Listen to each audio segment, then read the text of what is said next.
پس آپ صبر کیجئے اس پر جو وہ کہتے ہیں، یعنی آپ کے مخالفین، اور سورج کے طلوع اور غروب ہونے سے قبل اپنے رب کی حمد کے ساتھ تسبیح کیجئے، اور رات کے اوقات میں اور سجدوں کے بعد بھی اس کی تسبیح کیجئے، یعنی نماز کے بعد بھی اللہ تعالی کی تسبیح بیان کیجئے۔ یہاں پر جو خطاب ہے وہ نبی صلی اللہ علیہ وسلم سے ہے، فاصبر علی ما یقولون، یعنی آپ کے دشمن یہ مشرکین آپ کے خلاف جو باتیں کرتے ہیں ان کی باتوں پر آپ صبر کیجئے، جو آپ کو جھٹلا رہے ہیں، جو آپ کو دھمکیاں دے رہے ہیں، جو آپ کے خلاف سازشیں کر رہے ہیں، اس کا جواب آپ صبر کے ساتھ دیجئے، اور اس کے برعکس آپ اپنا تعلق اللہ تعالی سے زیادہ مضبوط کر لیجئے۔ یعنی کتنی خوبصورت تعلیم ہے ہمارے دین کی کہ جب لوگ مخالفت کریں تو بجائے اس کے کہ ان سے الجھنا شروع کر دیں اور ان کی باتوں کا جواب دینے لگیں اور خود کو ڈیفینڈ کرنا شروع کر دیں، کرنے کا کام کیا ہے کہ ہم اللہ کی طرف توجہ کریں، رغبت کریں، دعا کریں، اللہ کی تسبیح بیان کریں، اس کی حمد بیان کریں۔ اسی لیے آگے فرمایا وَسَبِّحْ بِحَمْدِ رَبِّكَ، اور اپنے رب کی حمد کے ساتھ اس کی تسبیح بیان کریں، یعنی اللہ سبحانہ وتعالیٰ کو ان باتوں سے پاک قرار دیں جو باتیں یہ مشرکین اللہ سبحانہ وتعالیٰ سے منسوب کرتے ہیں، اور اس کے ساتھ ساتھ اللہ سبحانہ وتعالیٰ کی شان بلند کریں، اس کی تعریف بیان کریں، اس کی ایسی صفات بیان کریں جو اس کے شایان شان ہیں، اور یہ نفی اور اثبات دونوں مل کر اللہ کے کمال کو ثابت کرتے ہیں۔ اور یہاں تسبیح سے مراد یا تو ظاہری تسبیح ہے یعنی اللہ تعالیٰ کی پاکی بیان کرنا، یا پھر اس سے مراد نماز ہے، یعنی جب لوگوں کی باتیں تکلیف دیں تو آپ اللہ سے نماز کے ذریعے مدد مانگیں، فاستعینوا بالصبر والصلاۃ۔ اور پھر قبل طلوع الشمس سے مراد فجر کی نماز جو سورج طلوع ہونے سے پہلے ہوتی ہے، اور قبل الغروب سے مراد ظہر اور عصر کی نمازیں ہیں۔ وَمِنَ اللَّيْلِ فَسَبِّحْهُ، اس سے مراد رات کی نماز یعنی عشاء اور تہجد کی نماز ہے، اور مغرب بھی رات کا ہی ایک حصہ ہو جاتا ہے کیونکہ سورج غروب ہو چکا ہوتا ہے۔ یعنی ان تمام احوال میں اللہ تعالیٰ کی تسبیح بیان کریں، اور تسبیح سے مراد یعنی سورج کے طلوع ہونے اور غروب ہونے سے پہلے جو تسبیحات ہمیں بتائی گئی ہیں وہ پڑھیں، اور اگر اس سے مراد نماز ہے تو پھر اس سے مراد نماز میں اللہ کا ذکر، اور اس کے علاوہ وَأَدْبَارَ السُّجُودِ، اور سجدوں کے بعد بھی۔ ایک معنی اس کا یہ ہے کہ نماز کے بعد کی تسبیحات کا اہتمام کیا جائے۔ بہت سے لوگوں کو دیکھا گیا وہ نماز پڑھتے بس اٹھ جاتے ہیں، تسبیح نہیں کرتے، جبکہ یہاں اللہ سبحانہ وتعالیٰ خاص طور پر حکم دے رہے ہیں کہ نماز کے بعد تسبیح بیٹھ کر کرنی چاہیے، یہ نماز کے بعد کا ذکر ہے۔ مجاہد ابن عباس سے روایت کرتے ہیں کہ اللہ تعالیٰ نے آپ صلی اللہ علیہ وسلم کو تمام نمازوں کے بعد تسبیح پڑھنے کا حکم دیا ہے، اور وہ اس آیت کی تشریح کر رہے تھے وَإِدْبَارَ السُّجُودِ کی۔ مجاہد کہتے ہیں اس سے مراد فرض نماز کے بعد تسبیح کرنا ہے۔ تو یہ نوٹ کر لیجئے کہ ساری نماز مکمل کرنے کے بعد نہیں بلکہ فرض نماز پڑھنے کے بعد تسبیح کریں۔ دوسرا معنی اس کا کیا کیا گیا ہے کہ فرض نماز کے بعد نفل نماز بھی پڑھیں، کیونکہ صبح عربی میں نفل نماز کے لیے بھی آتا ہے، یعنی فرض نماز کے بعد نفلی نماز بھی ادا کریں۔ اور تیسرا معنی اس کا کیا گیا ہے کہ مغرب کی نماز کے بعد 2 رکعت بھی پڑھیں، یعنی ان کو بھی تسبیح کا نام دیا گیا ہے۔ اسی طرح سورۃ الطور میں اللہ تعالیٰ فرماتے ہیں وَاصْبِرْ لِحُكْمِ رَبِّكَ فَإِنَّكَ بِأَعْيُنِنَا وَسَبِّحْ بِحَمْدِ رَبِّكَ حِينَ تَقُومُ وَمِنَ اللَّيْلِ فَسَبِّحْهُ وَإِدْبَارَ النُّجُومِ۔ اور آپ اپنے رب کے حکم کے آنے تک صبر کیجئے، پس بے شک آپ ہماری نگاہوں کے سامنے ہیں، اور جس وقت آپ کھڑے ہوتے ہیں آپ اپنے رب کی حمد کے ساتھ تسبیح کیجئے، اور رات کو بھی اور ستاروں کے پلٹنے کے بعد بھی اس کی تسبیح کیجئے۔ یہاں بھی نبی صلی اللہ علیہ وسلم کو صبر کا حکم دیا گیا ہے کہ آپ اپنے رب کا حکم آنے تک صبر کرتے رہیں۔ فَإِنَّكَ بِأَعْيُنِنَا، آپ ہماری نگاہوں کے سامنے ہیں، آپ ہماری توجہ میں ہیں، ہماری نظروں میں ہیں، ہمارے علم میں ہیں، آپ ہماری حفاظت میں ہیں۔ یعنی عربی کے محاورے کے مطابق کوئی نگاہوں میں ہو کا مطلب یہ کہ ہم اس کی نگرانی کر رہے ہیں، حفاظت کر رہے ہیں، جسے موسیٰ علیہ السلام کے بارے میں اللہ تعالیٰ نے فرمایا وَلِتُصْنَعَ عَلَىٰ عَيْنِي، تاکہ آپ کی پرورش میری آنکھوں کے سامنے کی جائے، یعنی میری حفاظت اور حراست کے ساتھ. اور وَسَبِّحْ بِحَمْدِ رَبِّكَ حِينَ تَقُومُ، اس کا معنی ہے کہ جب آپ مجلس سے اٹھیں تو تسبیح کریں، جب نیند سے اٹھیں تو تسبیح کریں، جب نماز کے لیے اٹھیں تو تسبیح کریں، اور نماز میں بھی تسبیح کریں. اور اسی طرح تسبیح کے دو اور معنی بھی کیے گئے ہیں کہ رکوع اور سجدوں میں تسبیح کریں، اور پھر دعائے استفتاح میں تسبیح کریں، سبحانک اللہم و بحمدک، یہاں بھی تسبیح ہے. تو آپ دیکھ رہے ہیں کہ ہم دن میں کتنی بار اللہ سبحانہ وتعالیٰ کی تسبیح بیان کرتے ہیں. وَمِنَ اللَّيْلِ فَسَبِّحْ، رات میں بھی تسبیح کریں، اور اس سے مراد رات کی نماز، رات کی تسبیح ہے. جیسے بیڈ پہ جاتے ہوئے تسبیحات فاطمہ نبی صلی اللہ علیہ وسلم نے حضرت فاطمہ کو سکھائی تھی تاکہ ان کی تھکاوٹ دور ہو جائے.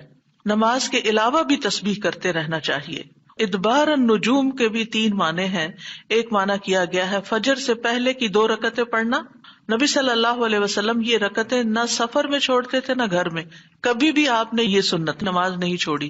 اور پھر اسی طرح اس سے مراد فجر کی 2 رکعات بھی لی گئی، اور نماز کے بعد کی تسبیح بھی مراد ہے. ان دونوں آیات سے پتہ چلتا ہے کہ نماز کے بعد بھی ذکر کرنے کی اہمیت اور ضرورت ہے، جس سے بہت سے لوگ غافل ہوتے ہیں. قرآن مجید میں اللہ تعالیٰ فرماتے ہیں فَإِذَا قَضَيْتُمُ الصَّلَاةَ فَاذْكُرُوا اللَّهَ قِيَامًا وَقُعُودًا وَعَلَى جُنُوبِكُمْ، پھر جب تم نماز پوری کر چکو تو اللہ کو کھڑے، بیٹھے اور اپنے پہلوؤں پر لیٹے ہوئے یاد کرو. یعنی بعض اوقات ایسا ہوتا ہے کہ آپ نماز پڑھ لیتے ہیں اور پھر سمجھتے ہیں کہ ہم اللہ کے ذکر سے فارغ ہو گئے اور اب ہم دنیا کے کام میں لگ جائیں. ہاں، دنیا کے کام 2-3 طرح سے ہی ہوتے ہیں. یا کھڑے ہو کے کوئی کام ہو رہا ہوتا ہے، آپ کچن میں چلے جاتے ہیں، کوکنگ کر رہے ہیں، آپ اپنا ذکر جاری رکھیں. یا پھر آپ بیٹھ گئے ہیں اور بیٹھ کے کوئی کام کر رہے ہیں، تسبیح جاری رکھیں، ذکر جاری رکھیں. اور اسی طرح اگر آپ لیٹ گئے آرام کرنے کے لیے تو بھی ذکر جاری رکھیں. یعنی ہر حال میں اللہ تعالیٰ کا ذکر کرتے رہیں. اسی طرح سورۃ جمعہ میں اللہ تعالیٰ فرماتے ہیں فَإِذَا قُضِيَتِ الصَّلَاةُ فَانتَشِرُوا فِي الْأَرْضِ وَابْتَغُوا مِن فَضْلِ اللَّهِ وَاذْكُرُوا اللَّهَ كَثِيرًا لَعَلَّكُمْ تُفْلِحُونَ. پھر جب نماز پوری کر لی جائے تو زمین میں پھیل جاؤ اور اللہ کے فضل سے تلاش کرو، یعنی اپنے دنیا کا کام کاروبار کرو اور اللہ کو بہت یاد کرو. یعنی اپنے بزنس آورز میں بھی، اپنی جاب پر بھی اللہ کو نہیں بھولنا. کیوں؟ لعلکم تفلحون، تاکہ تم فلاح پاؤ، کامیاب ہو جاؤ. اسی طرح اللہ سبحانہ وتعالیٰ رمضان کے روزے مکمل کرنے کے بعد کس چیز کا حکم دیتے ہیں؟ وَلِتُكْمِلُوا الْعِدَّةَ وَلِتُكَبِّرُوا اللَّهَ عَلَىٰ مَا هَدَاكُمْ وَلَعَلَّكُمْ تَشْكُرُونَ. اور تاکہ تم تعداد پوری کرو، اور تاکہ تم اللہ کی بڑائی بیان کرو، تکبیرات پڑھو، اور اس پر کہ اس نے تم کو ہدایت بخشی، اور تاکہ تم شکر ادا کرو. اسی طرح حج کے مناسک ادا کرنے کے بعد بھی ذکر کا حکم ہے. فَإِذَا قَضَيْتُم مَّنَاسِكَكُمْ فَاذْكُرُوا اللَّهَ كَذِكْرِكُمْ آبَاءَكُمْ أَوْ أَشَدَّ ذِكْرًا.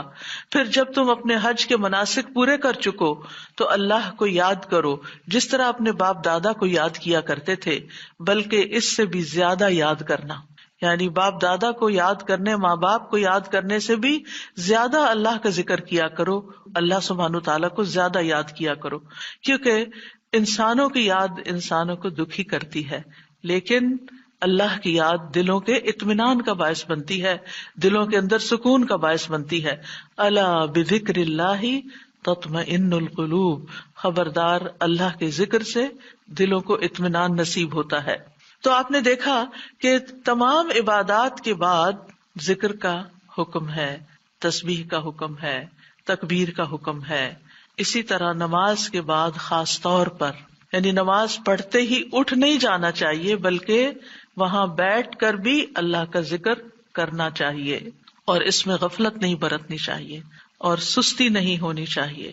بعض لوگ سلام پھیرتے ہی سنت پڑھنے کے لیے کھڑے ہو جاتے ہیں، جیسے آج کل تراویح میں جلدی ہوتی ہے لوگوں کو، تو بس فرض نماز پڑھی، آیت الکرسی کا بھی ٹائم نہیں ملتا کہ جلدی سے. سنت کا ہوتا ہے کہ اگر آیت الکرسی پڑھنے بیٹھ گئے تو سنت رہ جائے گی، امام صاحب تراویح شروع کر دیں گے. تو میں سوچتی ہوں کہ جب گھر سے نکل ہی آئے اللہ کی یاد کے لیے، تو کم از کم مسنون مستحب طریقے سے ہی ہم ساری عبادات کریں تاکہ وہ دل کو پھر اطمینان بھی نصیب ہو. بہرحال ایک نماز کے بعد فوراً اگلی نہیں شروع کر دینی چاہیے، اس کے بیچ کے وقفے میں اللہ کا ذکر کرنا چاہیے. نبی صلی اللہ علیہ وسلم فجر کی نماز کے بعد طلوع آفتاب تک نماز کی جگہ بیٹھے رہتے تھے، اور فجر ارلی شروع کرتے تھے، اندھیرے میں شروع کرتے تھے، اور فجر پڑھنے کے بعد بیٹھے رہتے اور ذکر کرتے رہتے. سماک بن حرب کہتے ہیں، میں نے جابر بن سمرہ سے عرض کیا، کیا آپ رسول اللہ صلی اللہ علیہ وسلم کے پاس بیٹھے تھے؟ انہوں نے فرمایا کہ ہاں، بہت زیادہ، میں بہت بیٹھتا رہا ہوں آپ کے پاس. آپ اپنی نماز کی جگہ سے کھڑے نہیں ہوتے تھے جس جگہ صبح کی نماز پڑھتے تھے جب تک کہ سورج نہ نکل آتا، پھر جب سورج نکل آتا تو آپ کھڑے ہو جاتے. اسی طرح ایک اور روایت میں آتا ہے، نبی صلی اللہ علیہ وسلم جب فجر کی نماز پڑھتے تھے تو اپنی جگہ بیٹھے رہتے یہاں تک کہ سورج خوب اچھی طرح طلوع ہو جاتا. تو پھر اس وقت کیا کرتے تھے؟ اشراق کے نوافل. تو اس سے آپ اندازہ لگائیں، کیا ہم میں سے کوئی یہ کہہ سکتا ہے کہ میں رسول اللہ صلی اللہ علیہ وسلم سے زیادہ مصروف انسان ہوں، میں زیادہ بزی ہوں، میرے بہت کام ہے، میرے پاس بیٹھنے کا وقت نہیں ہے؟ نہیں، یہ صرف نفس کا دھوکہ ہوتا ہے. نفس ہمیں دھوکہ دیتا ہے کہ دیکھو، پہلے تم اٹھے ہو تہجد کے لیے، پھر تم نے پڑھی نماز اور پھر پڑھے اذکار، اور اب تم پھر بیٹھ کے اور انتظار کرو، تو اٹھو کچھ اور کام کرو. اچھا میرا وہ کام بھی ہے، میرا وہ کام بھی ہے، اور اس طرح ہم اپنے آپ کو تسلیاں دے کر اپنی جگہ سے اٹھ جاتے ہیں اور ذکر میں کوتاہی کر جاتے ہیں. جبکہ مستحب یہی ہے کہ اسی جگہ بیٹھ کر، چاہے آپ تلاوت قرآن کریں، چاہے آپ صبح شام کے اذکار، یہی وقت ہے ان کا، سورج نکلنے سے پہلے، اور حفاظت کے لیے جو پڑھتے ہیں وہ انہی اوقات میں پڑھے جاتے ہیں. لہٰذا اس وقت آپ وہ بھی پڑھ سکتے ہیں، آپ تسبیحات کر سکتے ہیں، آپ کوئی بھی اور ذکر، آپ قرآن مجید کا مطالعہ کر سکتے ہیں، تفسیر کی کوئی کتاب پڑھ سکتے ہیں، کوئی تفسیر کا لیکچر سن سکتے ہیں، اپنی تجوید درست کر سکتے ہیں، یعنی کہ کوئی سبق یاد کر سکتے ہیں. یعنی کوئی بھی چیز ذکر کی قسم کی آپ اس وقت میں تسلی کے ساتھ کر سکتے ہیں تاکہ یہ سنت پوری ہو جائے، کیونکہ اس کا اجر و ثواب بہت ہے. جو شخص اسی جگہ بیٹھا رہے اور پھر نفل پڑھ کے اشراق کے اٹھے تو اس کو حج عمرے کا ثواب ملتا ہے. نبی صلی اللہ علیہ وسلم نے صحابہ کو نماز کے بعد کے اذکار سکھائے. ابن تیمیہ رحمہ اللہ کہتے ہیں کہ نبی صلی اللہ علیہ وسلم جب لوگوں کو نماز پڑھاتے تھے تو آپ سلام پھیرنے کے بعد دعا نہیں کرتے تھے، اور نہ صحابہ ایسا کرتے تھے، نہ صبح کی نماز میں، نہ عصر کی نماز میں، نہ دیگر نمازوں میں، بلکہ آپ سے ثابت ہے کہ آپ اپنا چہرہ اصحاب کی طرف کر لیتے، یعنی پلٹ کے واپس بیٹھ جاتے، اللہ کا ذکر کرتے اور ان کو سکھاتے تھے. یعنی اذکار اور دعا میں تھوڑا سا فرق ہے. دعائیں زیادہ سے زیادہ سلام پھیرنے سے پہلے کر لیتے تھے، اور جو اذکار ہوتے تھے جیسے تسبیحات ہیں یا صبح شام کے اذکار ہیں یا باقی اذکار ہیں وہ بعد میں کر لیتے تھے، جیسے لا الہ الا اللہ وحدہ لا شریک لہ، اور اسی طرح دیگر اذکار جو ہیں. اور سلام پھیرنے کے بعد اللہ کا ذکر کرنا یعنی زیادہ مستحب ہے. اگرچہ دعا بھی کر سکتے ہیں، یعنی منع نہیں ہے. بعض علماء یہ کہتے ہیں کہ نبی صلی اللہ علیہ وسلم نے جو دبر الصلاۃ کا لفظ استعمال کیا نماز کے پیچھے، تو اس سے مراد نماز کے بعد بھی ہے. حضرت عائشہ کہتی ہیں کہ نماز کے بعد کے اذکار شیشے کو صاف کرنے کے بعد اس کو چمکانے کی طرح ہے. یعنی نماز میں آپ نے اپنی صفائی کر لی اور اب بعد کے اذکار کے جو آپ کو اور زیادہ چمکا رہے ہیں. نماز نور ہے، یہ دل کو صاف کر دیتی ہے، دل کو روشن کر دیتی ہے، جیسے کہ شیشے کو صاف کیا جاتا ہے. اور نماز کے بعد ذکر کرنا ایسا ہے جیسا کہ شیشے کو چمکایا جاتا ہے. فرشتے بھی دعائیں کرتے ہیں. رسول اللہ صلی اللہ علیہ وسلم نے فرمایا، جب تک تم اپنے مصلے پر جہاں تم نے نماز پڑھی تھی بیٹھے رہو اور ریاح خارج نہ کرو، گیس پاس نہ کرو، تو فرشتے تم پر برابر درود بھیجتے رہتے ہیں. یعنی اگر کوئی شخص فجر کی نماز پڑھ کے اپنے وضو کی حالت میں سورج نکلنے تک بیٹھا رہتا ہے تو آپ اپنے لیے بھی ذکر کر رہے ہیں اور فرشتے بھی آپ کے لیے دعائیں کر رہے ہیں. کیا دعا کرتے ہیں؟ اللہم اغفر لہ، اللہم ارحمہ، اے اللہ اس کی مغفرت فرما، اے اللہ اس پر رحم فرما. اور یہ اس وقت تک ہوتا رہتا ہے جب تک وہ وضو توڑ کر فرشتوں کو تکلیف نہ پہنچائے، یعنی جب گیس پاس ہوتی ہے اور اس کی اسمیل سے پھر فرشتوں کو تکلیف ہوتی ہے، تو فرشتے جو ہیں وہ پیاز کی اسمیل اور لہسن کی اور جسم سے نکلنے والے، اگر پسینہ بہت آ رہا ہے اور کپڑے نہیں آپ تبدیل کرتے، رات کے کپڑوں میں ہی اٹھ کے نماز شروع کر دیتے ہیں اور وہ اسمیلی کپڑے ہوتے ہیں، تو اس سے فرشتے آپ سے دور رہتے ہیں. اور اسی طرح اگر یعنی خوراک میں کوئی ایسی چیز ہے کہ آپ کی گیس میں بہت اسمیل ہے، تو یہ چیز بھی فرشتوں کو تکلیف دیتی ہے اگر آپ مصلی پر بیٹھے ہیں یا آپ ذکر کی حالت میں ہیں. پھر اس وقت ذکر کرنا جو ہے اولاد اسماعیل سے غلام آزاد کرنے سے افضل عمل ہے، خاص طور پر اگر ہم لا الہ الا اللہ وحدہ لا شریک لہ والی تسبیح پڑھتے ہیں. ابو امامہ سے مروی ہے، رسول اللہ صلی اللہ علیہ وسلم نے فرمایا، سورج طلوع ہونے تک میں بیٹھ کر اللہ تعالیٰ کا ذکر کروں، اس کی بڑائی، اس کی حمد و تسبیح اور تحلیل کروں، یہ مجھے اولاد اسماعیل میں سے 2 غلام آزاد کرنے سے زیادہ محبوب. یعنی اس وقت کا ذکر ایسا ہے جیسے آپ نے اتنا بڑا صدقہ بھی کر دیا. اسی طرح عصر کے بعد سورج غروب ہونے تک ذکر کرنا مجھے اولاد اسماعیل میں سے 4 غلام آزاد کرنے سے زیادہ محبوب ہے. یعنی عصر پڑھ کر بھی آپ مغرب تک ذکر کر سکتے ہیں. اگر عام دنوں میں نہیں تو آپ جمعے کے دن تو کر ہی سکتے ہیں، کیونکہ اس دن دعائیں قبول ہوتی ہیں.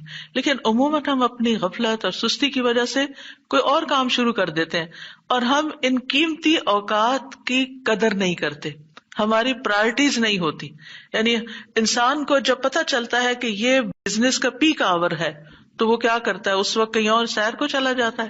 نہیں، اس وقت وہ سارے کام چھوڑ کر اس کام کی طرف متوجہ ہو جاتا ہے جو اس کو سب سے زیادہ فائدہ دینے والا ہے. تو اسی طرح بعض سلف صالحین کہتے ہیں کہ ہم نے جمعے کے دن عصر کے بعد مغرب تک جو دعا کی ہماری قبول ہوئی. یعنی یہ قبولیت دعا کا خاص وقت ہوتا ہے. جیسے صبح کا وقت بکرتن نماز فجر سے لے کر سورج نکلنے تک کا ہے، بڑا ہی قیمتی وقت ہے ذکر اذکار کے لیے. اسی طرح عصر کی نماز سے لے کر مغرب تک کا وقت بھی بڑا ہی قیمتی ہے. تو اس میں آپ دیکھیے خصوصاً آج کل آپ روزے سے ہیں، روزہ دار کی بھی دعا قبول ہوتی ہے. اور اس میں بھی امت کے نیک لوگوں کا طریقہ یہی رہا ہے کہ وہ روزہ کھلنے سے پہلے سارے کام چھوڑ دیتے تھے اور ذکر اذکار میں مصروف ہو جاتے تھے، دعائیں کرنے میں مصروف ہو جاتے تھے. تو آپ بھی اپنے لیے کچھ پلان اس طرح کریں کہ جمعے کا دن اور ہم کم از کم رمضان کا مہینہ عصر کا وقت جو ہے اس سے پہلے اپنے کام ختم کر کے مصلی پہ بیٹھے یا کرسی پہ بیٹھے یا لیٹنا چاہتے تو لیٹ جائیں، کیونکہ پہلی آیت یہی بتائی گئی تھی نا کہ آپ کھڑے یا بیٹھے یا لیٹے ہر حال میں اللہ کا ذکر کر سکتے ہیں. الذین یذکرون اللہ قیاما وقعودا وعلی جنوبہم، وہ جو اللہ کا ذکر کرتے ہیں کھڑے، بیٹھے اور لیٹے، جس بھی پوزیشن میں آپ کرنا چاہیں آپ ذکر کر سکتے ہیں. اور اس میں تسبیح کیجیے، حمد و ثنا کیجیے اللہ تعالیٰ کی اور دعائیں مانگیے. اور الحمدللہ ہمارے پاس کتابوں کی شکل میں دعاؤں کا اتنا پیارا ذخیرہ ہے جو مسنون اوتھینٹک دعائیں قرآن و سنت سے ہم نے جمع کی ہیں. اگر زبانی یاد ہے تو بہت ہی اچھا کہ دل لگا کے زبانی پڑھے، اور اگر زبانی یاد نہیں تو ان کو کھول لیجیے اور پڑھنا شروع کر دیجیے. اور صرف پڑھتے نہ جائیں، اس وقت کوئی قرات کا وقت نہیں ہے، یہ مانگنے کا وقت ہے. دیکھ دیکھ کر اس طرح پڑھیں دعا کو جیسے آپ مانگ رہے ہیں اللہ تعالیٰ سے. تو انشاءاللہ آپ کے دین، دنیا، آخرت کے سارے مسائل حل ہوں گے اور ایک پرامن پرسکون زندگی بسر کریں گے اگر ان اوقات کی آپ قدر کر لیں. کیونکہ جو قبولیت کے اوقات ہیں ان کو گنوانا نہیں چاہیے، ان کو ہاتھ سے جانے نہیں دینا چاہیے. آپ صبح فجر کے وقت مثلاً اگر رمضان میں ہر روز 1 سپارہ پڑھتے ہیں، آدھا سپارہ فجر کے بعد پڑھ لیں، آدھا سپارہ عصر کے بعد پڑھ لیں. تو اس طرح بیلنس بھی ہو جائے گا، آپ کا دل نہیں گھبرا، کیونکہ ہمارا نفس جو ہے نا وہ اتنا آزاد منشا کہ وہ کہیں ایک جگہ بیٹھنے کی قید قبول نہیں کرتا. وہ بار بار ہمیں کہتا ہے اچھا فون چیک کر لو، اچھا وہ کر لو، وہ کر لو، اور توجہ اور یکسوئی سے ہمیں ذکر اذکار نہیں کرنے دیتا. تو اس کو ٹیم کرنے میں، اس کو ڈسپلن کرنے میں وقت لگے گا. لیکن ونس ایک دفعہ آپ عادی ہو گئے، آپ نے اس گھوڑے کو قابو کر لیا، آپ نے اس کو بٹھا لیا. جیسے بچے کو بٹھانے میں مشکل ہوتی ہے لیکن جب بیٹھ جاتے پھر بیٹھ جاتے ہیں. تو پھر انشاءاللہ آپ دیکھیں گے کہ آپ کے لیے یہ گھڑیاں بڑی پر لذت ہو جائیں گی. آپ ان گھڑیوں کو انجوائے کریں گے، آپ کا اور زیادہ دل چاہے گا کہ کاش یہ اور لمبی ہو جائے. اچھا روزہ کھل گیا، ابھی تو میرا یہ بھی اور یہ بھی ٹارگٹ پورا نہیں ہوا. پھر اسی طرح یہ ہے کہ رسول اللہ صلی اللہ علیہ وسلم نے فرمایا، جو شخص فجر کی نماز جماعت کے ساتھ پڑھنے کے بعد بیٹھ کر اللہ کا ذکر کرتا رہے یہاں تک کہ سورج نکل آئے، پھر 2 رکعتیں پڑھے، اس کے لیے 1 حج اور عمرے کا ثواب ہے۔ انس فرماتے ہیں، پھر رسول اللہ صلی اللہ علیہ وسلم نے 3 بار فرمایا، پورا پورا پورا، یعنی پورا ثواب حج عمرے کا، پورا ثواب حج عمرے کا، پورا ثواب۔ یعنی آپ سوچئے کہ حج عمرہ کرنا کوئی آسان کام ہے؟ مشکل کام ہے، جس میں مال بھی انوالو ہے، آپ کی ایفرٹ بھی، آپ کا گھر چھوڑنا بھی، سب کچھ۔ لیکن اگر آپ کو ایک مصلی پہ بیٹھ کے اتنا بڑا اجر و ثواب ملتا ہے تو اور کیا چاہیے۔ صرف بات ہے اپنے نفس کو منانے کی، اپنے دل کو اور اپنے آپ کو ڈسپلن کرنے کی، اور ایک دفعہ آپ نے شروع کر لیا، اور اگر نہیں ہو پا رہا تو اللہ سے دعا کریں کہ اللہ تعالیٰ توفیق دے دے، اللہ تعالیٰ آسان کر دے، تو انشاءاللہ آپ کے لیے آسانی بھی ہو جائے گی۔ پھر اسی طرح نبی صلی اللہ علیہ وسلم نے فرمایا، اللہ تعالیٰ فرماتا ہے کہ میں اپنے بندے کے ساتھ ہوتا ہوں جب وہ مجھے یاد کرتا ہے اور میری یاد میں اپنے ہونٹ ہلاتا ہے۔ اور ایسے لوگ جو ذکر میں آگے ہوتے ہیں وہ درجات میں بھی بہت آگے ہیں، سبقت لے جانے والے ہیں، فالسابقون السابقون ہیں۔ رسول اللہ صلی اللہ علیہ وسلم نے فرمایا، مفردون سبقت لے گئے۔ صحابہ نے پوچھا، یا رسول اللہ مفردون کون ہوتے ہیں؟ آپ صلی اللہ علیہ وسلم نے فرمایا، جو اللہ کے ذکر میں مشغول رہتے ہیں، یعنی ہر وقت ان کا دھیان اپنے رب کی طرف ہوتا ہے، کیونکہ ذکر میں دل میں بھی یاد ذکر کہلاتا ہے، زبان سے کچھ بولنا بھی ذکر ہے، اور اس کے علاوہ قرآن کی تلاوت، نماز، یہ ساری ذکر کی قسمیں ہیں۔ یعنی کچھ فارمل ہے، کچھ انفارمل ہے، کچھ خبر ہے یعنی جیسے تسبیحات وغیرہ ہوتی، کچھ میں دعا ہوتی ہے، طلب ہوتی ہے، اللہ تعالیٰ سے اپنی حاجت مانگتے ہیں، یہ ساری چیزیں ذکر میں شمار ہوتی ہیں۔ اب آ جاتے ہیں ہم نماز کے بعد کے اذکار کے متعلق، اور یہ اذکار بھی آپ کو اس کتاب میں ملیں گے، نماز کے اذکار، یعنی نماز کے اندر کے ذکر بھی اور نماز کے بعد کے بھی۔ نماز کا سلام پھیرتے ہی نماز ختم ہو جاتی ہے، اس کے بعد سب سے پہلے کہنا چاہیے اللہ اکبر 1 بار، اور تھوڑا سا بلند آواز سے، جس سے پتہ چلے کہ نماز پڑھ لی ہے۔ اللہ اکبر۔ ابن عباس کہتے ہیں، میں نبی صلی اللہ علیہ وسلم کی نماز کے مکمل ہونے کو تکبیر کی وجہ سے سمجھ جاتا تھا۔ یعنی مثلا کوئی نفل پڑھ رہا ہے تو آپ کو نہیں پتہ چلتا کہ پڑھ چکا یا نہیں، لیکن اگر اس نے بلند آواز سے کہہ دیا اللہ اکبر تو پتہ چل گیا کہ ہاں اس کی نماز مکمل ہو گئی ہے۔ کیوں اللہ اکبر کہیں؟ کہ اللہ ہر چیز سے بڑا۔ آپ دیکھیں ہم نے نماز کا آغاز کس سے کیا تھا؟ اللہ اکبر سے کیا تھا، اور نماز میں کئی بار ہم نے اللہ اکبر کہا، اور اب نماز کے اختتام پر بھی اللہ اکبر، رمضان کے اختتام پر بھی اللہ اکبر، یعنی اللہ کی تکبیر بیان کرنا۔ اللہ سبحانہ وتعالیٰ قرآن مجید میں فرماتے ہیں، اتل ما اوحی الیک من الکتاب واقم الصلاۃ ان الصلاۃ تنہی عن الفحشاء والمنکر ولذکر اللہ اکبر واللہ یعلم ما تصنعون۔ کتاب میں سے جو آپ کی طرف وحی کیا گیا ہے اس کی تلاوت کیجیے اور نماز قائم کیجیے، بے شک نماز بے حیائی اور برائی سے روکتی ہے، اور یقیناً اللہ کا ذکر تو سب سے بڑی چیز ہے، اور اللہ کو معلوم ہے جو کچھ تم کرتے ہو۔ تو اللہ کا ذکر سب سے بڑی چیز، اور اس ذکر میں اللہ کو سب سے بڑا قرار دینا سب سے بڑی چیز۔ اور نبی صلی اللہ علیہ وسلم اور پھر صحابہ کا طریقہ بھی یہی تھا کہ آپ فرض نمازوں کے بعد ذکر کرتے اور آوازیں بلند کرتے، یعنی نماز کے بعد کا ذکر جو ہے اس میں آواز اونچی ہوتی ہے۔ ابن عباس اس بات سے معلوم کر لیتے کہ لوگوں نے سلام پھیر لیا ہے کیونکہ وہ ان کے ذکر کی آواز سنتے تھے۔ یعنی مطلب یہ ہے کہ نماز کے بعد اللہ اکبر بھی اونچی آواز میں، استغفر اللہ استغفر اللہ استغفر اللہ یہ بھی ذرا اونچی آواز میں، یعنی ایک ہوتا ہے سری ذکر یعنی دل ہی دل میں پکارنا، اور ایک ہوتا ہے جہری جس میں یہ ذکر جو نماز کے بعد ہوتا ہے اس کو تھوڑا اونچی آواز میں کرنا چاہیے، اور جس طرح وتر ختم ہونے کے بعد سبحان الملک القدوس سبحان الملک القدوس سبحان الملک القدوس ذرا اونچی آواز میں کہنا چاہیے۔ تو نبی صلی اللہ علیہ وسلم اس ذکر کو ہمیشہ اونچی آواز میں کرتے تھے، ٹھیک ہے؟ یعنی آپ کی اقتداء، آپ کی پیروی ہر معاملے میں یہ عبادت کے درجات کو بڑھا دیتی ہے۔ اور اس میں ہم یہ بھی دیکھتے ہیں کہ صحابہ کرام جو تھے وہ نبی صلی اللہ علیہ وسلم کی صرف سنت کو نہیں سیرت کو بھی آگے بیان کرتے تھے کہ آپ نے کوئی کام کیا اور کس طریقے سے کیا، مثلا ذکر کیا اور کس طرح کیا، بلند آواز سے کیا یا آہستہ آواز سے کیا، بیٹھ کر کیا یا کھڑے ہو کر کیا. اور پھر آپ دیکھیے کہ نماز کے بعد اذکار جو ہیں وہ زیادہ پسندیدہ ہیں، یعنی دعاؤں کی نسبت زیادہ اذکار. ٹھیک ہے. اور پھر اسی طرح آپ دیکھیے کہ دوسرا ذکر جو آپ کریں گے وہ ہے استغفر اللہ 3 بار. استغفر اللہ استغفر اللہ. ثوبان کہتے ہیں رسول اللہ صلی اللہ علیہ وسلم جب اپنی نماز سے فارغ ہوتے تھے تو 3 مرتبہ استغفار فرماتے تھے، 3 بار استغفار کرتے. ولید کہتے ہیں میں نے اوزائی سے پوچھا آپ استغفار کس طرح فرمایا کرتے تھے؟ تو انہوں نے کہا آپ فرماتے تھے استغفر اللہ استغفر اللہ. اب نماز پڑھ لی ہے، استغفر اللہ کیوں؟ اس لیے کہ ہم تو نماز کا حق بھی ادا نہیں کرتے. ہمارا دھیان کہاں سے کہاں چلا جاتا ہے، ہم کئی دفعہ بھول جاتے ہیں، ہمیں سجدہ سہو کرنا تک یاد نہیں رہتا، ہمیں کچھ پتہ نہیں ہوتا ہم نے کون سی سورت پڑھی، کیا تلاوت کی. ہو سکتا ہے تلاوت میں کوئی غلطی کر دیں، ہو سکتا ہے کہ تسبیح کی جگہ کچھ اور پڑھ دیں بھول چوک کے. تو ہم نماز کے اندر بھی بہت کچھ غلط کرتے رہتے ہیں جانے انجانے. اور خاص طور پر جن لوگوں نے اپنی نماز کے پروننسیشن کی اصلاح نہیں کی وہ تو کچھ سے کچھ پڑھتے رہتے ہیں بعض اوقات.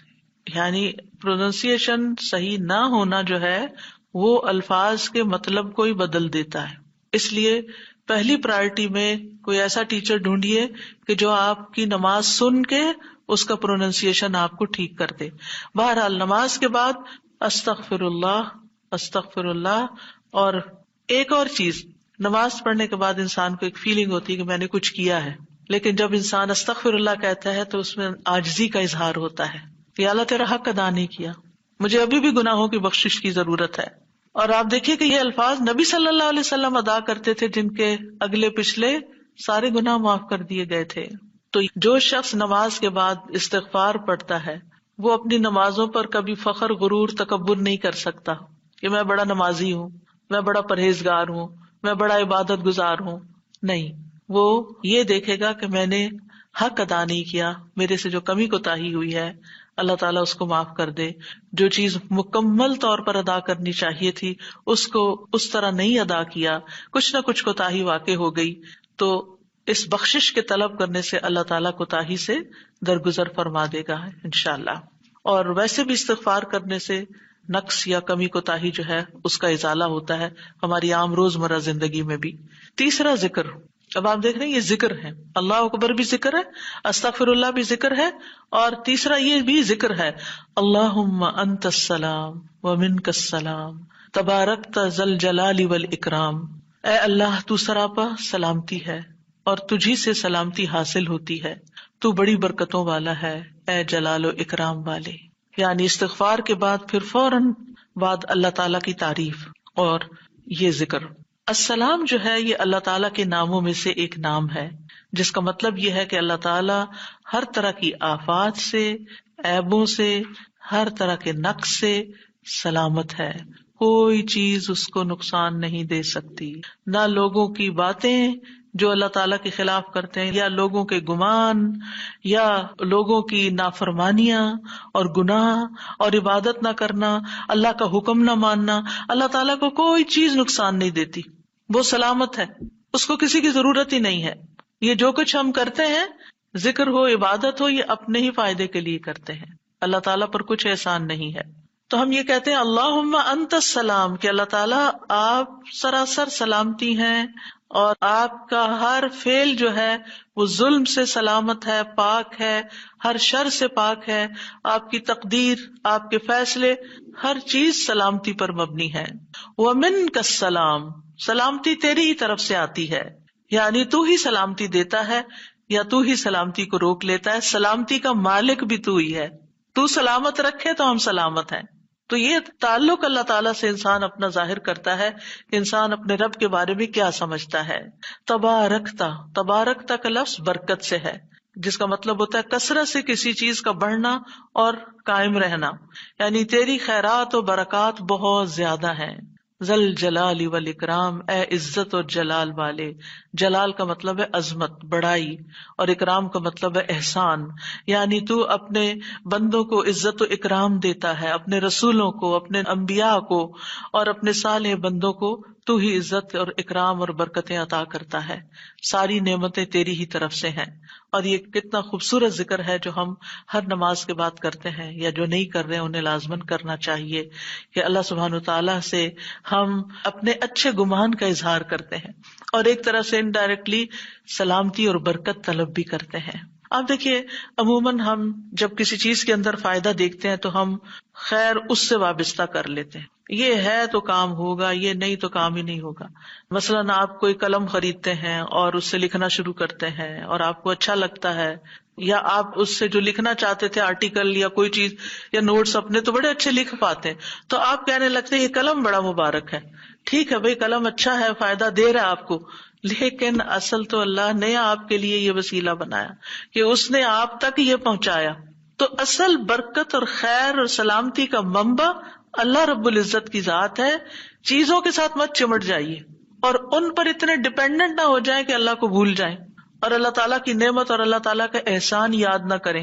تو اس لیے ہر نماز کے بعد ہم اس بات کا اقرار کرتے ہیں کہ ساری برکتیں تیری ذات سے ہیں یا رب، ساری سلامتی تیری طرف سے ہے یا رب، عزت اور اکرام تیری ہی طرف سے ہے یا رب، تو ہی جس کو چاہے اس پر احسان فرماتا ہے، لہٰذا ہم یہ سب کچھ تجھ سے ہی طلب کرتے ہیں. پھر آپ دیکھیے چوتھا ذکر ہے لا الہ الا اللہ وحدہ لا شریک لہ لہ الملک ولہ الحمد وہو علی کل شیء قدیر. یہ بھی آپ 3 بار پڑھ سکتے ہیں، یہ بھی ذکر ہے، یعنی 3 مرتبہ اللہ تعالی کی توحید کا اقرار. مغیرہ بن شعبہ جو وحی کے کاتب تھے ان سے مروی ہے کہ معاویہ رضی اللہ عنہ نے مغیرہ کو لکھا کہ کوئی حدیث جو آپ نے رسول اللہ صلی اللہ علیہ وسلم سے سنی ہو وہ مجھے لکھ کر بھیجیں.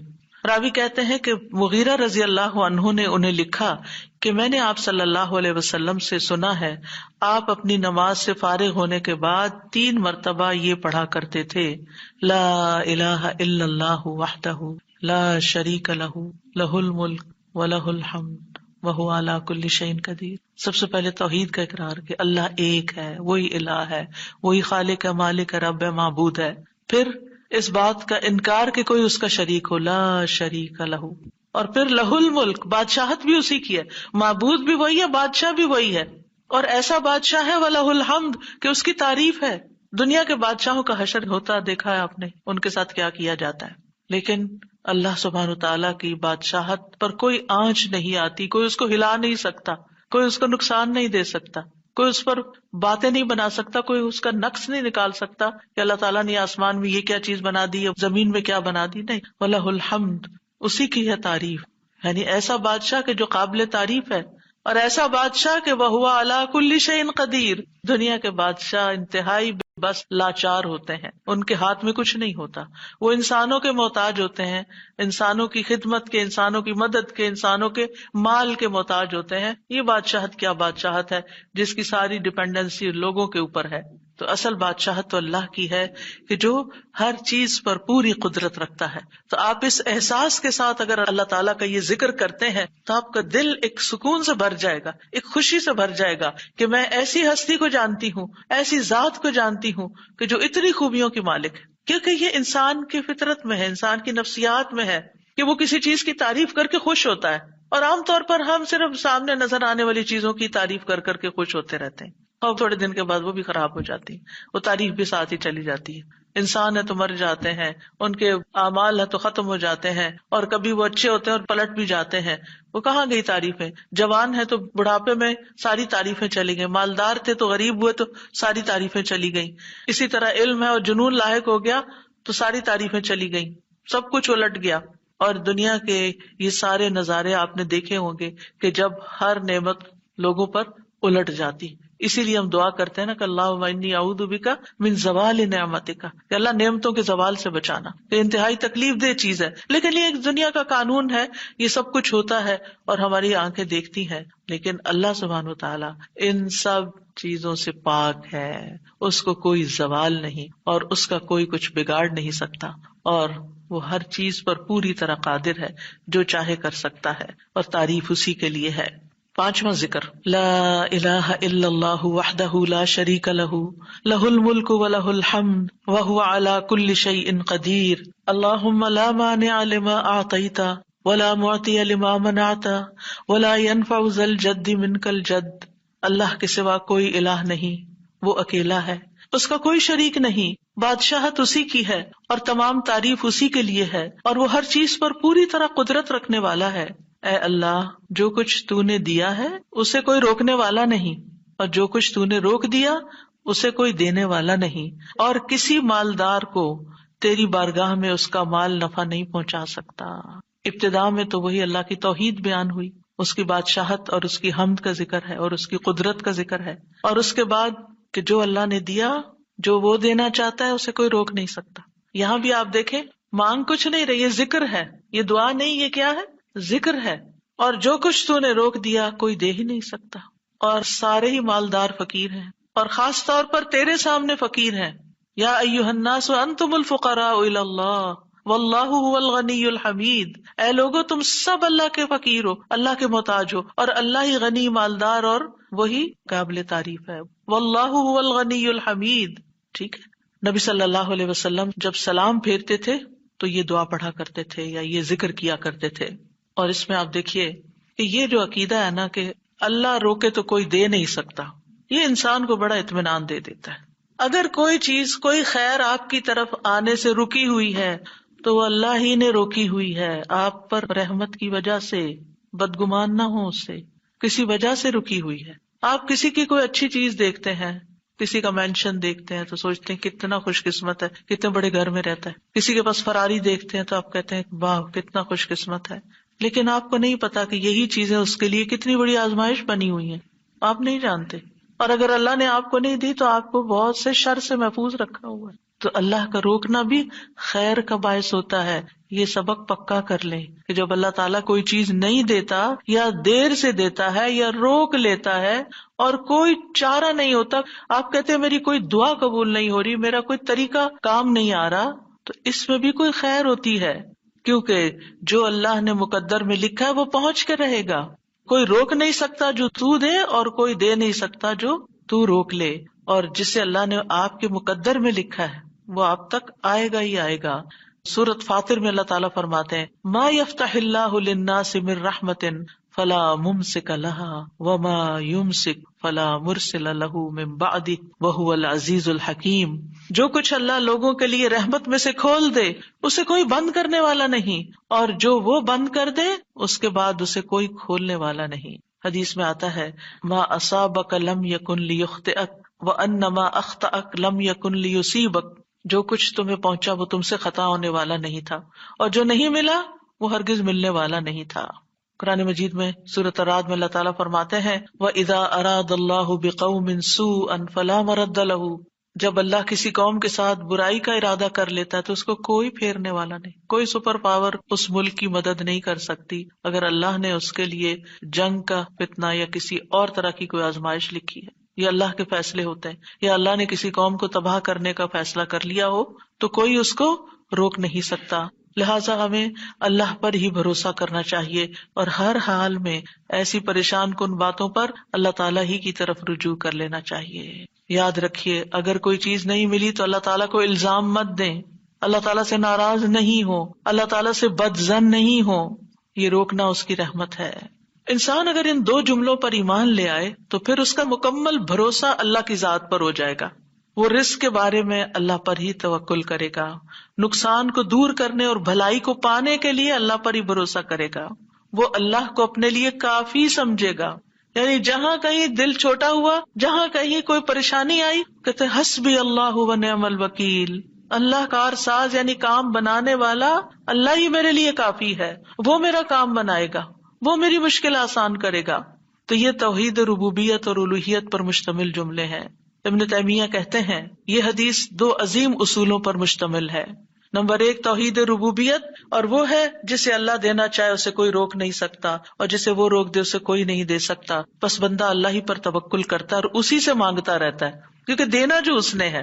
تو پھر کسی اور سے کیوں مانگے گا، کسی اور سے توقع لگا کے کیوں بیٹھ جائے گا، کسی اور کے در پہ کیوں جائے گا. اس کو پتا ہے صرف اللہ ہی نے کرنا ہے جو کرنا ہے. اس سے عقیدہ توحید پکا ہوتا چلا جاتا ہے کہ صرف اللہ ہی نے کرنا ہے. اور توحید الوہیت ولا ينفع ذا الجد منك الجد. عام طور پر انسان یہ سمجھتا ہے میرے پاس مال ہے، مجھے کوئی مشکل نہیں، یعنی جب کوئی کام سامنے آتا ہے نا تو فوراً دیکھتا ہے کتنا ہے بینک میں، کتنا کیش رکھا ہے، کیا ہے میرے پاس، کتنی پراپرٹی ہے، یعنی فوراً انسان کا دماغ گھوم کے اس طرف چلا جاتا ہے نا، بہت ہے، انف ہے، کام ہو جائے گا۔ اللہ چاہے گا تو ہوگا، صرف آپ کے مال سے کچھ نہیں ہوتا۔ آپ سارا لگا دیں، بزنس میں پورا لاس ہو سکتا ہے، پھر بتائیے آپ کے مال نے آپ کو کیا فائدہ دیا؟ کچھ نہیں ہو سکتا جب تک اللہ نہ چاہے۔ مال بھی جب فائدہ دیتا ہے جب اللہ چاہتا ہے، اولاد بھی جب فائدے کی ہوتی ہے جب اللہ چاہتا ہے، کسی انسان سے فائدہ صرف اس وقت پہنچتا ہے جب اللہ چاہتا ہے۔ آپ نے دیکھا ہوگا کتنے ہی اچھے سے اچھے لوگ ہوتے ہیں ہر وقت کام آنے والے، ایک وقت ایسا آتا ہے وہ ایسے بےچارے مجبور ہوتے ہیں کہ ان کو نہ کرنی پڑتی ہے کہ بھائی سوری یہ نہیں کر سکتے، کیونکہ سب کچھ ان کے اختیار میں نہیں ہے، سب کچھ ان کے بس میں نہیں ہے۔ اسی طرح انسان کے پاس بعض اوقات کوئی عہدہ ہوتا ہے، انفلوئنس ہوتا ہے، وہ سمجھتا ہے یہ عہدہ ہے میرے پاس، میں سب کچھ کر سکتا، نہیں کر سکتے۔ آپ نے دیکھا ہوگا دنیا کے بڑے بڑے ملکوں کے جو حکمران ہوتے ہیں کتنے بے بس ہوتے ہیں، کچھ بھی نہیں ہوتا ان کے ہاتھ میں، اپنی تقدیر نہیں بنا سکتے، اپنا فائدہ نہیں کر سکتے۔ اور پھر آپ دیکھیے کہ اللہ سبحانہ وتعالیٰ دنیا اسے بھی دیتا ہے جس سے وہ محبت کرتا ہے، اور اسے بھی دیتا ہے جس سے وہ محبت نہیں کرتا۔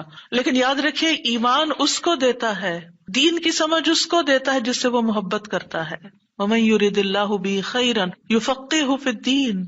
دنیا تو سب کے پاس، مومن مسلم کافر سب کے پاس ہو سکتی ہے دنیا کے بڑے بڑے فائدے ہر ایک کو مل سکتے ہیں، لیکن دین اس کو ملتا ہے جس سے اللہ محبت کرتا ہے۔ لہذا انسان کو اللہ ہی کی طرف رغبت کرنی چاہیے، اور کبھی بھی اپنے مال پہ، اپنے جاہ پہ، اپنے ریسورسز پہ، اپنی قوتوں پر، اپنے علم پر کبھی بھروسہ نہیں کرنا چاہیے کہ یہ میرے لیے کچھ بنائیں گے اور ان کی وجہ سے میں آگے بڑھ جاؤں گا اور ان کی وجہ سے میرا بہت فائدہ ہوگا۔ کہ اللہ فائدہ لائے گا نا، ان میں سے کوئی ایک چیز بھی آپ کے پاس نہیں ہوگی تو آپ کا کام بن جائے گا۔ اور اگر فائدہ نہیں دینا نا اللہ نے ان ساری چیزوں کے ہوتے ہوئے، کئی دفعہ لوگ کہتے ہیں نا ہر چیز ہے میرے پاس لیکن پھر بھی میرا یہ مسئلہ حل نہیں ہوتا، معلوم نہیں کیوں رکاوٹ آ گئی، اور پھر وہ غلط سوچنا شروع کر دیتے ہیں، فلاں کی بندش ہے، فلاں کی نظر ہے، فلاں نے یہ کر دیا۔ نہیں، نفع اور نقصان دونوں اللہ کے ہاتھ میں، نہ کسی کی نظر آپ کو نقصان دے سکتی ہے، نہ کسی کا جادو آپ کو نقصان دے سکتا ہے، نہ کسی کا حسد آپ کو نقصان دے سکتا ہے اگر اللہ نہ چاہے۔ لہٰذا اسی سے دعا کرتے رہیں، اور جو پروٹیکشن کی دعائیں اس نے سکھائی ہیں وہ پڑھتے رہیں، اور باقی بھروسہ اللہ کی ذات پر کریں۔ پھر چھٹا ذکر ہے لا الہ الا اللہ وحدہ لا شریک لہ لہ الملک ولہ الحمد وہو علی کل شیء قدیر لا حول ولا قوۃ الا باللہ لا الہ الا اللہ ولا نعبد الا ایاہ لہ النعمۃ ولہ الفضل ولہ الثناء الحسن لا الہ الا اللہ مخلصین لہ الدین ولو کرہ الکافرون۔ اللہ کے سوا کوئی الہ نہیں، وہ اکیلا ہے، اس کا کوئی شریک نہیں، بادشاہت اسی کی ہے اور تمام تعریف اسی کے لیے ہے، اور وہ ہر چیز پر پوری طرح قدرت رکھنے والا ہے، اور گناہ سے بچنے کی طاقت اور نیکی کرنے کی طاقت اللہ کے سوا کوئی دینے والا نہیں، اللہ کے سوا کوئی الہ نہیں، ہم صرف اسی کی عبادت کرتے ہیں، اسی کی ساری نعمتیں ہیں، اسی کا سارا فضل ہے اور اسی کے لیے خوبصورت تعریف ہے۔ اللہ کے سوا کوئی الہ نہیں، ہم اسی کے لیے دین میں اخلاص رکھنے والے ہیں اگرچہ کافر ناپسند کریں۔ ابن زبیر سلام پھیر کر ہر نماز کے بعد یہ کہتے، اور راوی کہتے ہیں کہ انہوں نے کہا کہ رسول اللہ صلی اللہ علیہ وسلم ہر نماز کے بعد ان کلمات کے ساتھ تحلیل کیا کرتے تھے، یعنی اللہ تعالیٰ کی حمد و ثنا بیان کرتے تھے۔ یہ بھی کیا ہے نماز کے بعد کا ذکر، اور اس میں آپ دیکھیے لا الہ الا اللہ وحدہ کے علاوہ لا حول ولا قوت الا باللہ، لا حول ولا قوت الا باللہ، کہ کوئی پھیرنے کی قوت یعنی کسی برائی کو، نقصان کو دور کرنے کی، اور اسی طرح کوئی فائدہ حاصل کرنے کی قوت اللہ ہی کے پاس ہے، کسی گناہ سے دور ہونے اور کسی نیکی کے کرنے کی ہمت طاقت اللہ ہی کے پاس ہے۔ تو یہ لا حول ولا قوت الا باللہ بہت فائدہ دیتا ہے اور اس کی کثرت کرنے کو کہا گیا ہے۔ اور لا الہ الا اللہ ولا نعبد الا ایاہ، ہم صرف اسی کی عبادت کرتے ہیں۔ لہ النعمت ولہ الفضل ولہ الثناء الحسن، نعمت بھی اور فضل بھی اور اچھی تعریف سب اللہ ہی کے لیے ہے، اور ہم مخلص ہو کر اللہ کی عبادت کرتے ہیں، مخلصین لہ الدین لا الہ الا اللہ ولو کرہ الکافرون، اگرچہ کافر ناپسند کریں، ان کو ہماری توحید اچھی نہ لگے، لیکن پھر بھی ہم صرف ایک اللہ ہی کو مانتے ہیں۔ ساتویں چیز ہے تسبیحات، سبحان اللہ 33 بار، الحمدللہ 33 بار اور اللہ اکبر 33 بار، اور 34ویں بار لا الہ الا اللہ وحدہ لا شریک لہ لہ الملک ولہ الحمد وہو علی کل شیء قدیر۔ ہر نماز کے بعد ان تسبیحات کو پڑھنے کی فضیلت کیا ہے؟ ابو ہریرہ کہتے ہیں رسول اللہ صلی اللہ علیہ وسلم نے فرمایا، جس آدمی نے ہر نماز کے بعد 33 مرتبہ سبحان اللہ، 33 مرتبہ الحمدللہ اور 33 مرتبہ اللہ اکبر کہا تو یہ 99 کلمات ہو گئے، اور 100 کا عدد پورے کرنے کے لیے لا الہ الا اللہ وحدہ لا شریک لہ یہ ذکر کر لیا تو اس کے سارے گناہ معاف کر دیے جائیں گے، چاہے وہ سمندر کی جھاگ کے برابر ہوں۔ یعنی 100 کا عدد پورا کرنے کے لیے کیا پڑھنا ہے؟ لا الہ الا اللہ وحدہ لا شریک لہ لہ الملک ولہ الحمد وہو علی کل شیء قدیر۔ رسول اللہ صلی اللہ علیہ وسلم نے فرمایا ہر نماز کے بعد کچھ ایسے اذکار ہیں جن کو پڑھنے والا یا جن کو کرنے والا کبھی محروم نہیں ہوتا، جن میں سے سبحان اللہ 33 بار، الحمدللہ 33 بار اور 34 بار اللہ اکبر۔ یعنی اگر لا الہ الا اللہ پورا نہیں پڑھ سکتے تو اللہ اکبر کو 34 بار کر کے 100 کی گنتی پوری کر لیں۔ پھر اسی طرح رسول اللہ صلی اللہ علیہ وسلم کے پاس کچھ فقیر صحابہ حاضر ہوئے، کہا کہ امیر لوگ بلند درجات اور ہمیشہ رہنے والی جنت حاصل کر چکے، حالانکہ جس طرح ہم نماز پڑھتے ہیں وہ بھی پڑھتے ہیں، جیسے ہم روزے رکھتے ہیں وہ بھی رکھتے ہیں، لیکن مال و دولت کی وجہ سے انہیں ہم پر فضیلت حاصل ہے۔ اس کی وجہ یہ کہ وہ حج کرتے ہیں، عمرہ کرتے ہیں، جہاد کرتے ہیں، صدقے دیتے ہیں، اور ہم محتاجی کی وجہ سے یہ کام نہیں کر سکتے۔ آپ نے فرمایا کیا میں تمہیں ایک ایسا عمل نہ بتا دوں اگر تم اس کی پابندی کرو گے تو جو لوگ تم سے آگے بڑھ چکے ہیں تم انہیں پالو گے اور تمہارے مرتبے تک کوئی نہیں پہنچ سکتا، اور تم اپنے سامنے موجود لوگوں میں سب سے بہتر ہو جاؤ گے سوائے ان کے جو یہی عمل شروع کر دیں۔ ہر نماز کے بعد 33 بار سبحان اللہ، 33 بار الحمدللہ، 33 بار اللہ اکبر، اور پھر 34ویں بار تو وہ ذکر آپ کو بتا ہی دیا گیا۔ اور اگر آپ 33 بار نہ پڑھ سکیں تو 10 بار سبحان اللہ، 10 بار الحمدللہ اور 10 بار اللہ اکبر پڑھ لیا کریں۔ یعنی اگر جلدی ہے تو پھر 10 بار بھی پڑھ سکتے ہیں۔ نبی صلی اللہ علیہ وسلم نے فرمایا 2 عمل ایسے ہیں اگر کوئی مسلمان بندہ ان کی پابندی کر لے تو جنت میں داخل ہوگا، اور وہ بہت آسان ہے مگر ان پر عمل کرنے والے بڑے کم ہیں۔ وہ کیا ہیں؟ ہر نماز کے بعد 10 بار سبحان اللہ، 10 بار الحمدللہ، 10 بار اللہ اکبر۔ فرمایا زبان کی ادائیگی کے اعتبار سے تو 150 بار ہے، یعنی 5 نمازوں میں 10 بار، اور ترازو میں 1500 ہوں گے۔ اور جب سونے لگے تو 34 بار اللہ اکبر، 33 بار الحمدللہ اور 33 بار سبحان اللہ کہے۔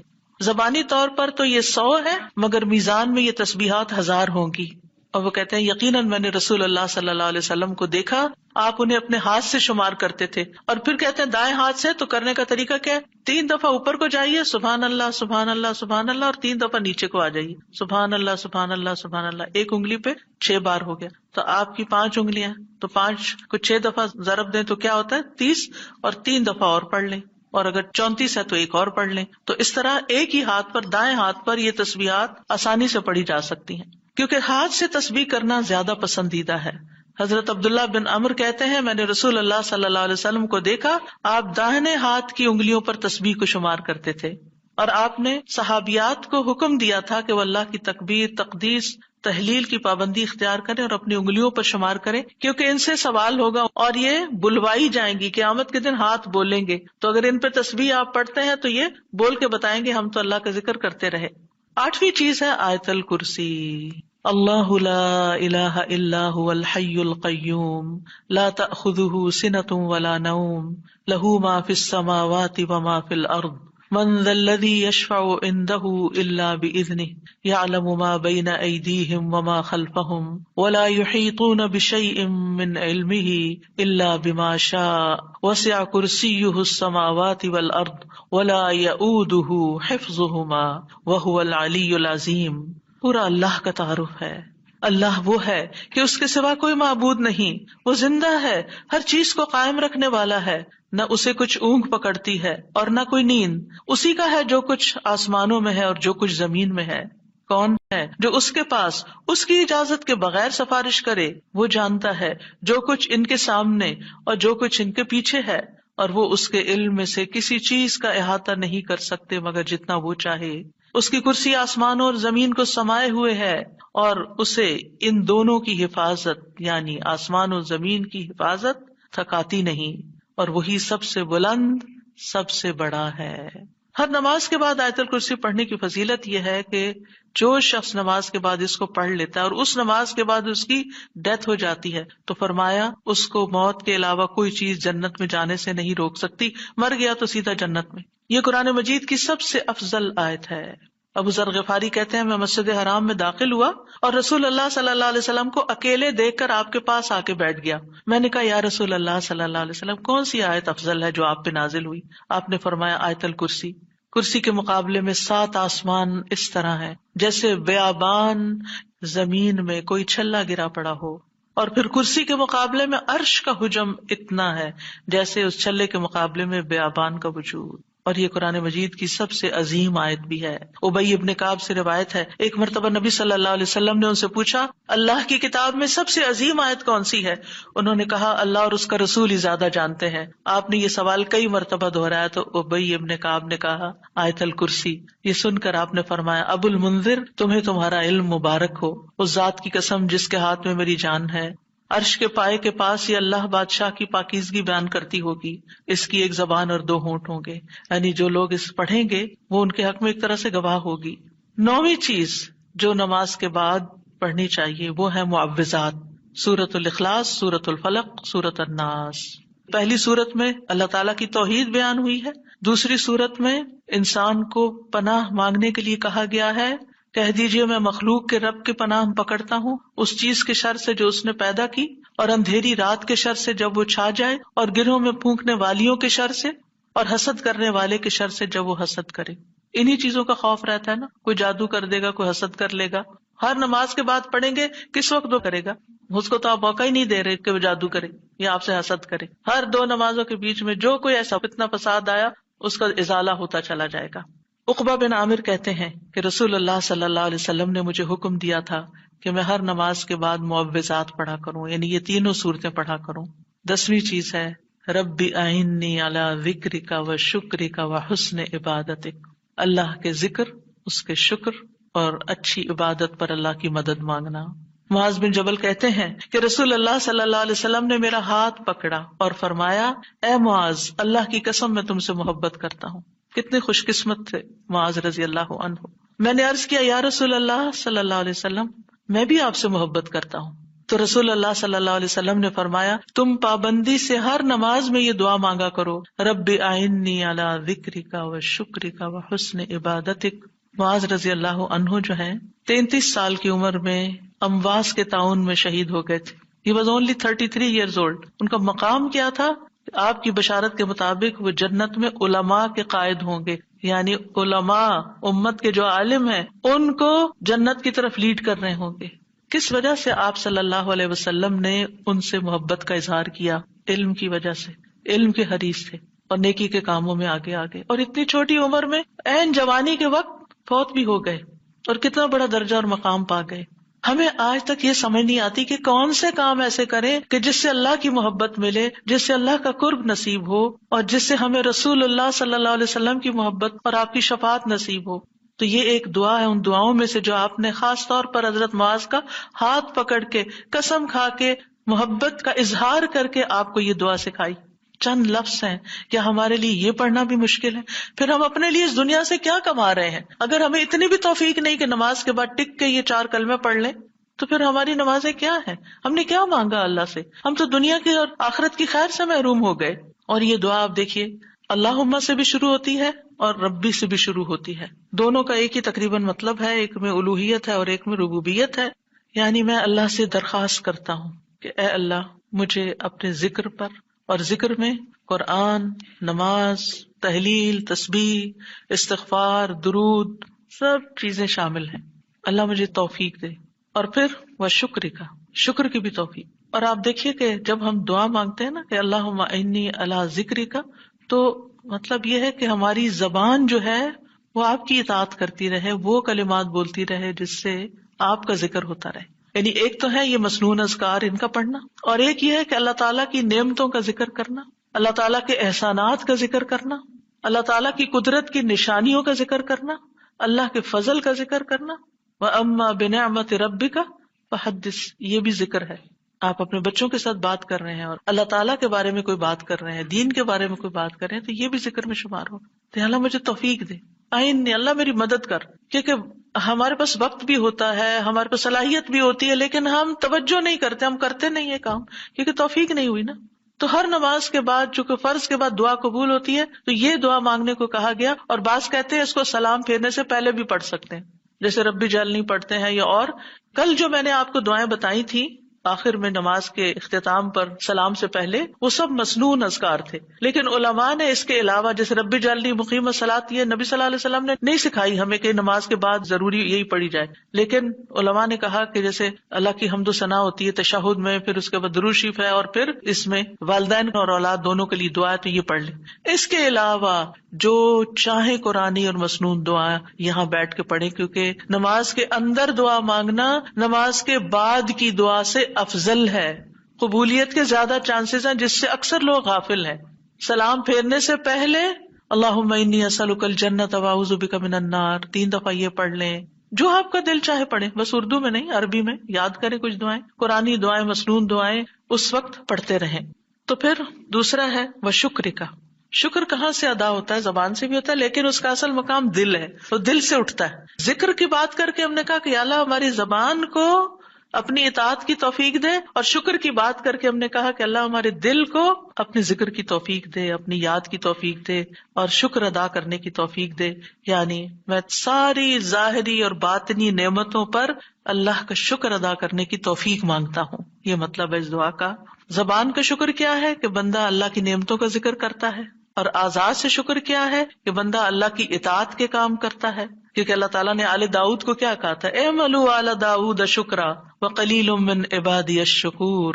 اے داؤد کے گھر والو، شکر ادا کرنے کے لیے عمل کرو، اور میرے بندوں میں کم ہی شکر گزار ہیں. اللہ کا شکوہ ہے بندوں سے، کم ہی شکر گزار. کیوں؟ اس لیے کہ شیطان نے کہا تھا وَلَا تَجِدُ أَكْثَرَهُمْ شَاكِرِينَ، کہ انسانوں کی اکثریت کو آپ شکر کرنے والا نہیں پائیں گے. اور وَلَقَدْ صَدَّقَ إِبْلِيسُ ظَنَّهُ، ابلیس نے اپنا گمان سچ پایا کہ بندوں کو شکر سے ہٹا دیا. تو شکر کی توفیق مل جائے تو پھر شکر ادا کیا جائے. اور یہ شکر کا سلسلہ تو کہیں ختم ہوتا ہی نہیں، کیونکہ اتنی نعمتیں ہیں کہ ہم گن ہی نہیں سکتے. ابن رجب کہتے ہیں کہ دین میں یا دنیا میں اللہ کی ہر نعمت جو بندے کو حاصل ہوتی ہے، اس میں نعمت کا شکر ادا کرنے کی ضرورت ہوتی ہے. پھر جو شکر کی توفیق ملتی ہے اس پر بھی شکر ادا کرنے کی ضرورت ہے. یعنی شکر پر بھی شکر، یہ ایک اور نعمت ہے، اس میں دوبارہ شکر ادا کرنے کی ضرورت ہے. پھر دوبارہ شکر کیا تو ایک اور نعمت مل گئی، اب کیا ہے؟ ایک اور دفعہ شکر کریں. اور یہ سلسلہ ہمیشہ جاری رہتا ہے، یعنی شکر کا سلسلہ کبھی ختم نہیں ہونا چاہیے، شکر کرتے ہی چلے جائیں. وحسن عبادتک، اور اپنی خوبصورت عبادت کی توفیق عطا فرما. اور خوبصورت عبادت اسی وقت ہو سکتی ہے جب اس میں اخلاص ہو، اور نبی صلی اللہ علیہ وسلم کی اتباع ہو، اطاعت ہو. اطاعت اعضاء سے کی جاتی ہے، یعنی ہمارے اعضاء، ہاتھ پاؤں، ہمارا جسم یہ عبادت میں مشغول ہوتا ہے. بعض اوقات ہم ڈھیروں عبادت کر لیتے، ڈھیر سارے نفل پڑھ لیتے، بہت کچھ کر لیتے، لیکن اس کو کوئی کوالٹی نہیں ہوتی. یہاں یہ نہیں کہا گیا کہ کثیر عبادتک، یہاں کیا کہا گیا؟ حسن عبادتک، کہ اللہ خوبصورت عبادت کی توفیق دے. امام ابن تیمیہ کے بارے میں آتا ہے کہ جب وہ قید ہوئے تو اپنے سجدوں میں یہ دعا پڑھا کرتے تھے، اللہم اعنی علی ذکرک و شکرک و حسن عبادتک. کیونکہ اللہ کی توفیق کے بغیر ہم یہ کام نہیں کر سکتے. جس کی زندگی میں ذکر آ گیا، جس کی زندگی میں شکر آ گیا، اور جس کی زندگی میں خوبصورت عبادت آ گئی، وہ خوش قسمت ترین انسان ہے، اس کو سبھی کچھ مل گیا. اور جو ان چیزوں سے محروم ہے پھر ہر خیر سے محروم ہے، چاہے دنیا کی قارون جیسی دولت اس کے پاس کیوں نہ ہو، پوری دنیا اس کی فین ہو، اس کی تعریفیں کرے اور اس کی فدائی شدائی ہو، کوئی فائدہ نہیں ہے. ایک اور دعا ہے رب قنی عذابک یوم تبعث عبادک، اے میرے رب مجھے اس دن کے عذاب سے بچانا جس دن تو اپنے بندوں کو اٹھائے گا. 3 بار یہ دعا، اے اللہ ہمیں اس دن کے عذاب سے بچانا جس دن تو اپنے بندوں کو اٹھائے گا. 1 دفعہ بھی پڑھی جا سکتی، 3 دفعہ کی شرط نہیں ہے.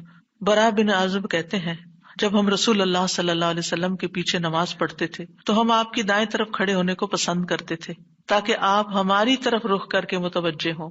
برا کہتے ہیں میں نے آپ کو فرماتے ہوئے سنا، یعنی آپ پلٹ رہے تھے اور کہہ رہے تھے رب قنی عذابک یوم تبعث عبادک. یہ رات کو سوتے ہوئے بھی پڑھا کریں اور نمازوں کے بعد بھی کہ اللہ اس دن کے عذاب سے بچا لینا جس دن تو بندوں کو دوبارہ پیدا کرے گا.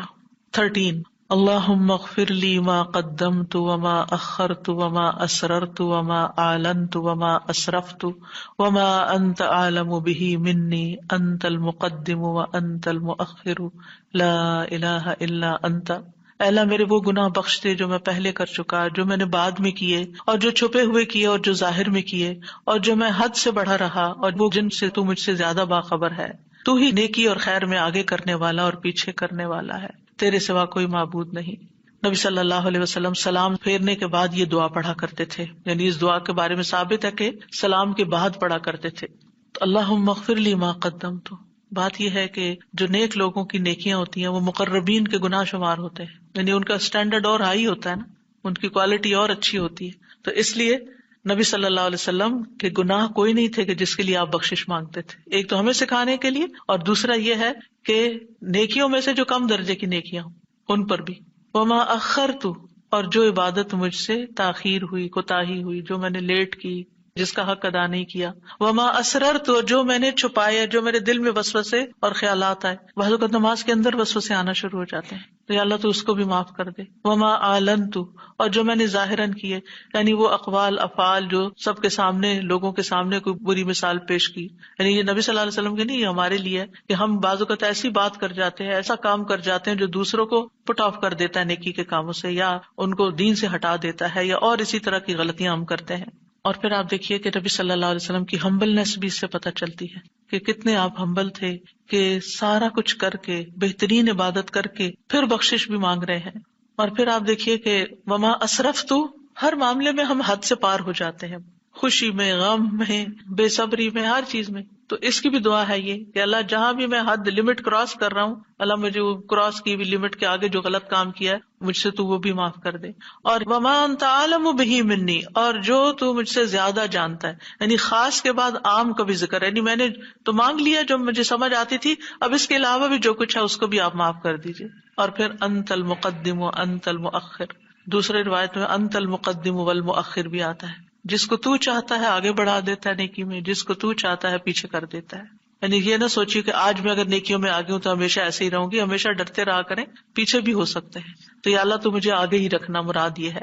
اور اگر نبی صلی اللہ علیہ وسلم کے بارے میں ہے تو آپ کی نبوت سب سے آخر میں تھی، وہ ایک پازیٹیو سینس میں ہے، انت المقدم و انت المؤخر. اور پھر اسی طرح یہ ہے کہ قیامت کے دن سب سے پہلے آپ اٹھائے جائیں گے، حالانکہ دنیا میں آپ کی نبوت سب سے آخر میں تھی.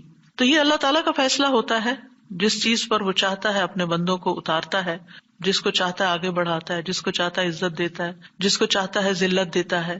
اور بندوں کے ایک دوسرے پر درجات ہیں.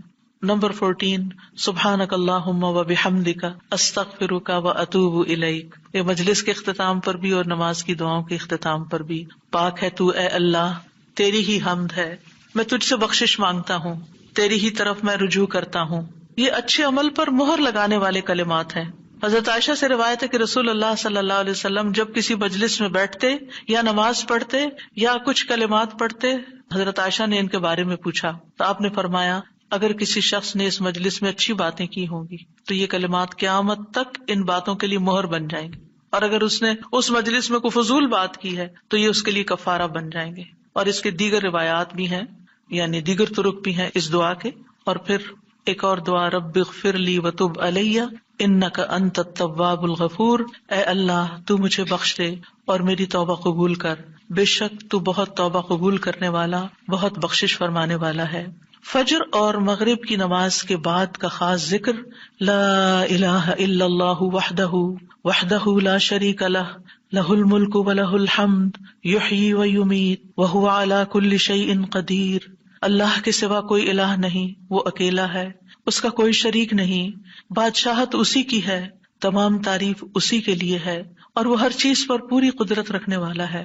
اور سلام کے بعد تشہد کی حالت میں اگر آپ بیٹھے بیٹھے یہ ذکر کرتے ہیں، یعنی مصلی سے اٹھنے سے پہلے یہ ذکر کرتے ہیں، تو نبی صلی اللہ علیہ وسلم نے فرمایا جس نے نماز مغرب اور صبح کی نماز کے بعد اتحیات میں اٹھنے سے پہلے اپنی ٹانگ کو دوہرا کیے ہوئے، یعنی جس پوزیشن میں آپ بیٹھے اسی پوزیشن میں بیٹھے بیٹھے 10 بار یہ ذکر کیا، اللہ تعالیٰ اس کے لیے 10 نیکیاں لکھ لیتا ہے، 10 گناہ اس سے دور کر دیتا ہے، 10 درجے اس کے بلند کر دیتا ہے، اس کے لیے ہر بری چیز سے حفاظت، شیطان مردود سے پناہ دینے والے یہ کلمات ہوتے ہیں۔ کوئی گناہ سوائے شرک کے اس کو نہیں پہنچتا، اور یہ اس روز عمل میں سب لوگوں سے افضل ہوتا ہے۔ یعنی صبح کے وقت اگر کوئی یہ پڑھ کے اٹھتا ہے مصلی سے تو یہ سب لوگوں سے افضل ہوتا ہے، سوائے اس شخص کے جس نے اس کے برابر یا اس سے زیادہ ان کلمات کو پڑھا ہو۔ اور ایک اور روایت میں ہے جو یہ 10 مرتبہ مغرب کے بعد پڑھے گا، اللہ اس کی حفاظت کے لیے اسلحہ بردار فرشتے بھیجے گا جو اس کی صبح تک شیطان سے حفاظت کریں گے۔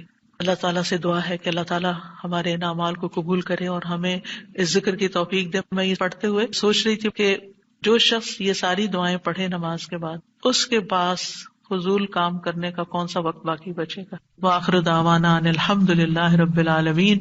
سبحانک اللہم وبحمدک، اشہد ان لا الہ الا انت، استغفرک واتوب الیک۔